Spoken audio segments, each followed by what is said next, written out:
Okay, so hello.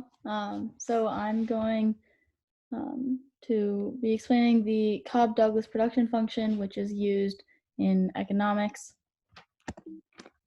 So to start off, some background information. This production function was sort of discovered and created in 1928 by Charles Cobb and Paul Douglas when they published a study that modeled the growth of the American economy during the period of 1899 to 1922.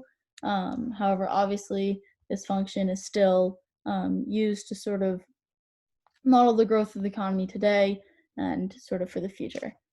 Um, so, so the what this says is that the production output is basically determined by the amount of labor and the amount of capital invested. So although there are countless other factors that can affect the overall output of productivity, labor and capital are the two biggest factors.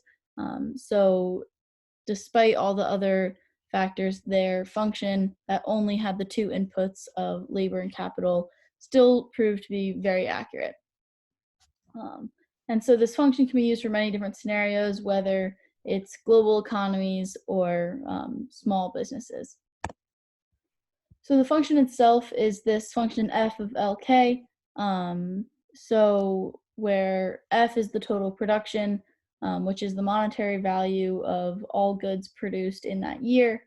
L is the amount of labor, so it's the total number of hours worked by people in the year, and then K is the capital invested, so this is any of the machinery, equipment, and buildings, and it's measured by that monetary worth of all of that.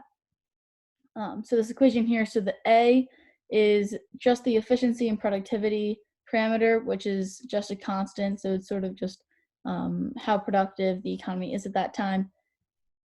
And then the alpha and beta are sort of the percentage increases in F that would result from a 1% increase in either L or K. Obviously, if it was alpha, it'd be the increase in L while we hold K constant, and vice versa if it was beta. But so something to note is that alpha plus beta equals 1, which we will examine in the next slide. So here, so alpha and beta plus 1.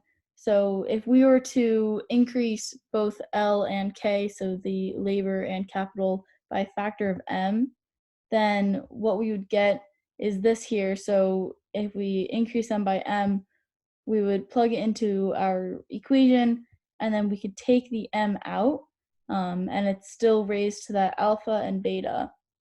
And what we see here is we have our function for the production function, which is just equal to f of Lk. So we see here that when L and K are increased by a factor of m, so is the function itself, and so is the output.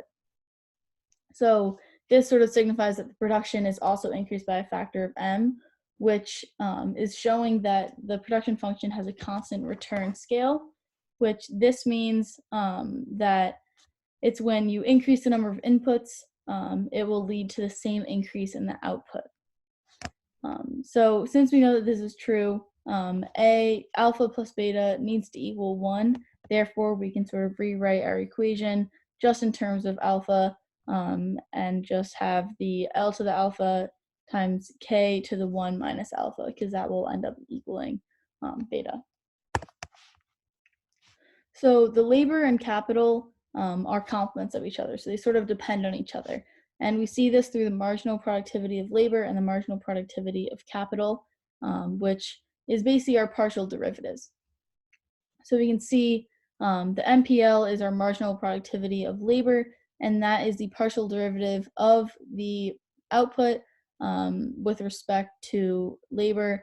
So when we take that partial derivative, we keep K constant, and we take the derivative in terms of L, so we get this over here.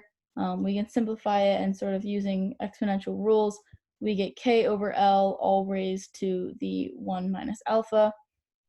And for the MPK, which is the productivity of capital, we get something similar where we keep L constant and we take the derivative in terms of K. and we get this over here where it's 1 minus A times 1 minus alpha times L over K, all raised to the alpha. So we can see here that the rate at which the production changes with respect to labor is dependent on the capital and vice versa, because as we see here, if we were to raise the capital, we would get an increase in the marginal productivity of labor. So they're sort of dependent on each other, and if you increase one, you sort of increase the other. So a really important factor of the Cobb-Douglas production function is sort of the optimization of this function. So you can either minimize the function, or you can sort of minimize it in order to get the total cost, minimize the total cost spent on labor and capital. And by doing this, so we know that the labor and capital can sort of produce different amounts of profit. So what you want to do is you want to maximize your profit while minimizing the cost. So if the labor and the capital sort of they have different, like they're worth different amounts, you want to maximize sort of your output and your final profit while using the least amount of resources you can and the least amount of cost. On the other hand, we can maximize the productivity given limited resources for the total cost of labor and capital, which is basically just saying that we want to maximize however much products we can get if we're given a certain amount of like wages or a certain amount of a certain budget for the productivity.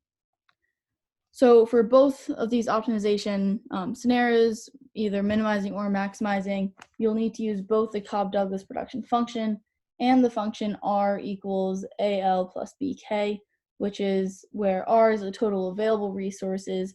So it's sort of that it's the cost. A is the per unit cost of labor, and B is the per unit cost of capital.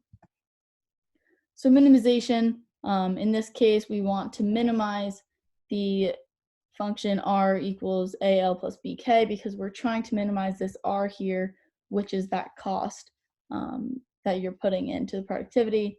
And this function is going to be minimized under the constraints of our Cobb-Douglas production function.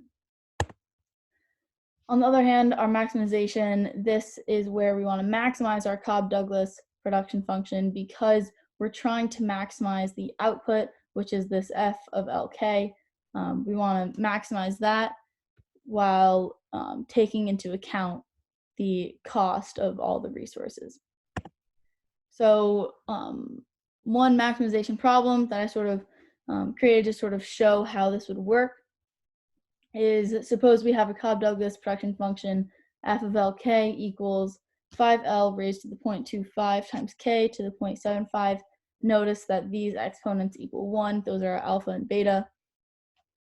Suppose each unit of labor costs $50 and each unit of capital costs $100, and there's a total of $1,000 in the production budget. So that is our R. How many units of labor and capital should be purchased to maximize the production?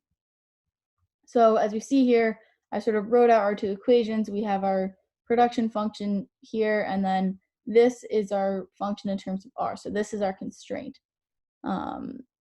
So what we need to do is we need to use the Lagrange multipliers in order to solve for L and K. So we know with the Lagrange multipliers, the gradient of F is equal to some multiple of the gradient of G. And G of XY, so our function G needs to equal 0. So in this case, F is our production function and G is our constraint. It's that R function.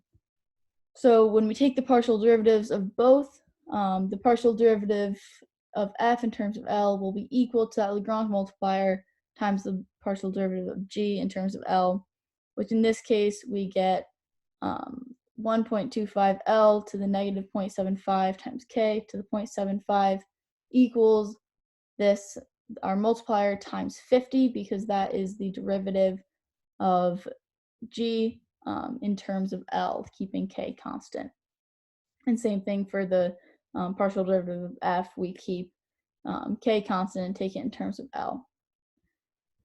So then in terms of k, our partial derivative of f is going to equal 3.75 L to the 0.25 as we keep our L constant, and k to the negative 0.25 as we take the derivative in terms of that.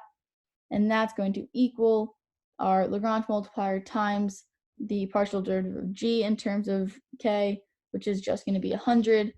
And then, so once we have these two equations, we want to solve both of them for the Lagrange multiplier. So then we can set them equal to each other and solve for L and K. So in this case, so these are the two when you solve them out for the Lagrange multiplier. And then what you want to do is you want to set these equal to each other, which is what we have here. And as you can see, we can take the L to the negative 0.75, bring it to the denominator, and same thing with this K to the negative 0.25, bring it down to the denominator in the second fraction. So we did that here, and then we want to cross multiply. So this is where we get this equation, and then we can solve out, we can simplify it, and we see that the L raised to the 0.75 times L raised to the 0.25, when you multiply that, that'll just equal L, and same thing with the K over here. So you get a pretty easy equation, 187.5 L equals 125 K. So we get K equals 1.5 L. And if we plug this back into our constraint function, we can easily solve for L. So down here in the bottom left, we did just that, and we ended up getting L equals 5. So that means we'll have 5 units of labor to maximize the productivity. And when we plug our 5 units of labor back into the equation again and solve for K, we end up getting K is 7.5. So we'll have 5 units of labor and 7.5 units of capital. So these are sort of the inputs we need to get the max productivity. So when we plug our L and K back into our production function, we will get a productivity of 33 units. So this is just one example of the optimization of the Cobb-Douglas production function in order to find the max productivity. So overall, the optimization of these functions, whether you're minimizing it or maximizing it, are very useful in both larger economies and small businesses in order to determine how much they should produce and what combination of those inputs of labor and capital they should use, depending on the prices and the costs of those inputs. So that is just part of the Cobb-Douglas production function, and I hope that helped explain it. Thank you.